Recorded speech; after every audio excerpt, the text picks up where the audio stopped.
Subscribe करें हमारे YouTube channel को और बेल आइकन को प्रेस करें हमारे लेटेस्ट वीडियोस को देखने के लिए।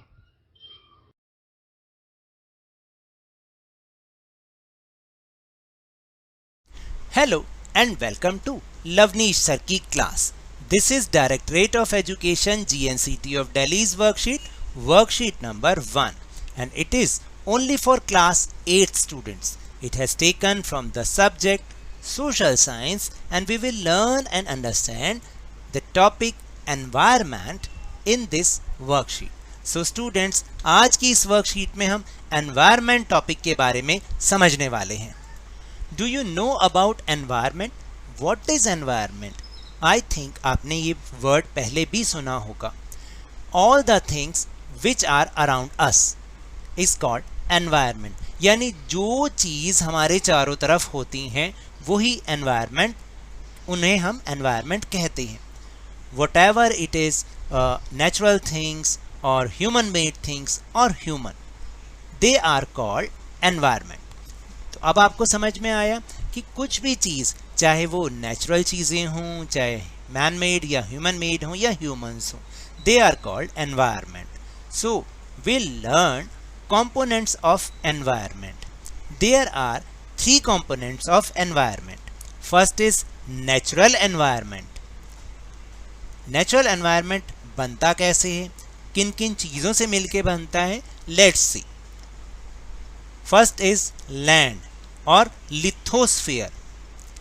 Land जिस पर कि we live, और हम जो है उस पर एग्रीकल्चर भी करते हैं, बिजनेस एक्टिविटीज़ भी करते हैं, सब चीज़ें करते हैं. किस पे करते हैं? लैंड पे ही तो करते हैं. तो land is a part of natural environment. Second is air. Air या एटमॉस्फेयर. देखिए, एटमॉस्फेयर हमारे लिए क्यों ज़रूरी है? Why do we need atmosphere? To live. जिंदा रहने के लिए हमें एयर की ज़रूरत पड़ती है. तो ये भी नेचुरल एनवायरनमेंट का ही एक कंपोनेंट है. अनदर थिंग इज वाटर और हाइड्रोस्फीयर. हाइड्रोस्फीयर भी हमें ज़िंदा रखने के लिए ज़रूरी होता है, वाटर ज़रूरी होता है. And living things, that is called biosphere. तो जितने भी लिविंग थिंग्स हैं वो सारे मिलके बायोस्फीयर बनाते हैं. तो नेचुरल एनवायरनमेंट के कंपोनेंट कौन कौन से हुए? Lithosphere, atmosphere, hydrosphere and biosphere. Second is human environment. Human environment is made up of individual, यानी किसी पर्सन से बनता है. फैमिली भी हमारे अराउंड होती है. कम्युनिटी, पूरा का पूरा एरिया जब हमारे अराउंड होता है तो वो भी ह्यूमन एनवायरनमेंट कहलाता है. And religion, educational activities, economic activities, political situation, they are called human environment. क्या कहते हैं? Human environment. क्योंकि ये भी तो हमारे अराउंड होते हैं, हमारे चारों ओर होते हैं या नहीं होते हैं. And the third one is human made environment. How is human made environment made up of? यानी ह्यूमन मेड एनवायरनमेंट बनता कैसे है, किन किन चीज़ों से बनता है? भाई, ह्यूमन मेड कौन कौन सी चीज़ें होती है? बिल्डिंग्स होती हैं, जैसे school, colleges, hospital etcetera.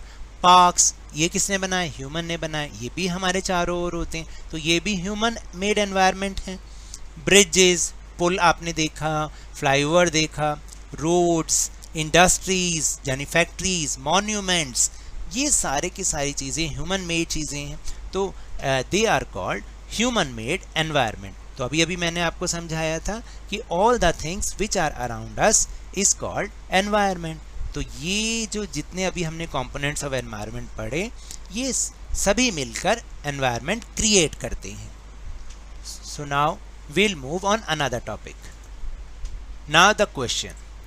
Give 3 examples each of natural environment, human environment and human made environment from your home and surroundings. आपको क्या करना है? Natural environment, human environment and human made environment के 3 एग्जाम्पल्स अपने home या अपने आसपास की सराउंडिंग से देने. तो अभी ऊपर हमने ये समझा ही है कि what are the components of natural environment और what are the example of natural environment बताइए कौन कौन से हैं जो आपके सराउंडिंग में आपको नेचुरल चीज़ें नज़र आती हैं? सॉइल यानी कि मिट्टी, और क्या होते हैं? Trees, yes. और भी आप सोच सकते हैं कुछ, सोचिए सोचिए, और क्या हो सकता है? Water, yes. They are the example of natural environment. ये सारी चीज़ें हमारे चारों तरफ होती हैं ना। फिर ह्यूमन एनवायरनमेंट कौन कौन सा होता है? इसमें आ गया, जैसे अभी हमने समझाया था आपको, इंडिविजुअल मतलब पर्सन्स, और फैमिली, यस, एंड कम्युनिटी जो आपका एरिया है। They are called human environment और they are the part of human environment. And the third one is human made environment. ये तो आपको बहुत सारे मिल जाएंगे, आपके होम में भी बहुत सारी ह्यूमन मेड चीज़ें हैं, वो आपके चारों तरफ हैं, इसका मतलब वो भी इसी का ही हिस्सा है।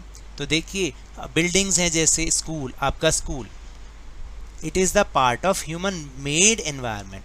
Hospital, roads, etcetera. और इसके अलावा भी आपको जो भी लिखना चाहें, अगर आपको जो समझ में आता है वो भी लिख सकते हैं। Now we'll move on another topic. Now we discuss the component of natural environment, या नेचुरल एनवायरनमेंट कैसे बनता है, किन किन चीज़ों से। ऊपर अभी हमने समझा, उसका जो फर्स्ट कंपोनेंट है which is called lithosphere. What is lithosphere? Lithosphere is domain that provides us forests, grasslands for grazing, land for agriculture and human settlements। इसका मतलब क्या हुआ कि लिथोस्फीयर एक ऐसा स्थान है जो कि हमें फॉरेस्ट देता है, ग्रासलैंड देता है, पशुओं को घास चढ़ने के लिए, लैंड देता है एग्रीकल्चर के लिए, और ह्यूमन सेटलमेंट यानी ह्यूमन को घर बनाने के लिए लैंड प्रोवाइड कराता है। कौन? Lithosphere. It is also a source of mineral wealth. यहाँ तक कि ये सोर्स ऑफ मिनरल वेल्थ है। जितने भी मिनरल्स होते हैं, आयरन है, बॉक्साइट है, ये सब चीज़ें कहाँ से मिलती हैं? हमें लैंड के नीचे से मिलती हैं। तो इसलिए it is also a source of mineral wealth. Then the domain of water is referred to as hydrosphere. Second जो चीज़ है, सेकेंड जो थिंग है, component, it is called hydrosphere. It comprises various sources of water and different types of water bodies like rivers, lakes, seas, oceans, etc. यानी जितने भी rivers हैं, lakes हैं, sea हैं या oceans हैं, इन सब से मिलाकर ये हाइड्रोस्फीयर बनता है। It is essential for all living organisms, और ये हम सब के लिए, जितने भी लिविंग ऑर्गेनिज्म हैं, जिसमें ह्यूमन भी आते हैं, प्लांट्स भी आते हैं और एनिमल्स भी आते हैं, उन सब के लिए एसेंशियल है, बहुत ज़रूरी है या नहीं? Third component is atmosphere. The atmosphere is a thin layer of air that surrounds the अर्थ। जो एटमॉस्फेयर होता है वो बहुत ही पतली लेयर होता है जो कि हमारी अर्थ के चारों तरफ फैला हुआ है। The gravitational force of the earth holds the atmosphere around it. जो हमारी अर्थ का आपने सुना ना, ग्रेविटेशनल फोर्स है, वो इस एटमॉस्फेयर को अपने साथ चिपकाए रखता है, बांधे रखता है। It protects us. इसका क्या फ़ायदा है? It protects us from the harmful rays and scorching heat of the sun. मतलब कहने का मतलब क्या है कि ये हमें जो सन की हार्मफुल रेज है उससे तो बचाता ही है, साथ में जो झुलसाने वाली गर्मी होती है ना सन की, उससे भी हमें बचाता है। आपने देखा आजकल तो बहुत ज़्यादा गर्मी हो रही है, अगर हवा बिल्कुल ना चले तो आपको गर्मी और ज़्यादा लगेगी, लेकिन जब हवा चलती है तो वही गर्मी थोड़ी सी कम हो जाती है, उसकी हीट कम हो जाती है। And the last one is plant and animal kingdom together make biosphere और द लिविंग वर्ल्ड। देखिए जो प्लांट होते हैं और जो एनिमल्स होते हैं वो सब मिलकर बायोस्फीयर बनाते हैं। It is a narrow zone of the earth where land, water and air interact with each other to support life। ये एक ऐसा नैरो जोन होता है अर्थ का जहाँ पे लैंड, वाटर और एयर तीनों मिलके लाइफ को सपोर्ट करते हैं, तभी तो लाइफ हो पाती है। तो इसलिए इस एरिया को हम बायोस्फीयर कहते हैं।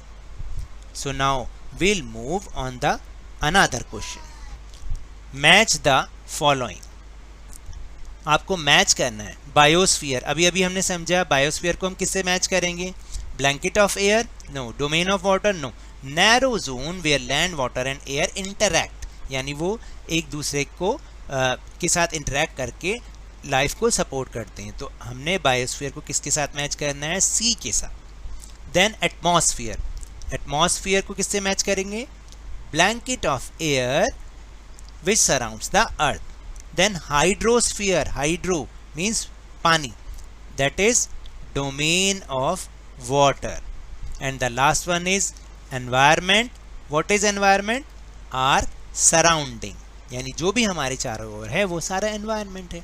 So now that's all for this worksheet. अगर मेरे इस तरह समझाने से आपको थोड़ा सा भी समझ में आया हो तो इस चैनल को ज़्यादा से ज़्यादा सब्सक्राइब कीजिए, लाइक कीजिए और बहुत ज़्यादा शेयर भी कीजिए। और हाँ, इसे जल्दी से जल्दी 50K तक पहुंचा दीजिए। मेरे साथ इसी तरह आसानी से वर्कशीट को समझते रहिए, लेकिन ध्यान और मन लगाकर पूरी मेहनत और लगन के साथ। ऑनलाइन ही सही, लेकिन पढ़ते जरूर रहिए।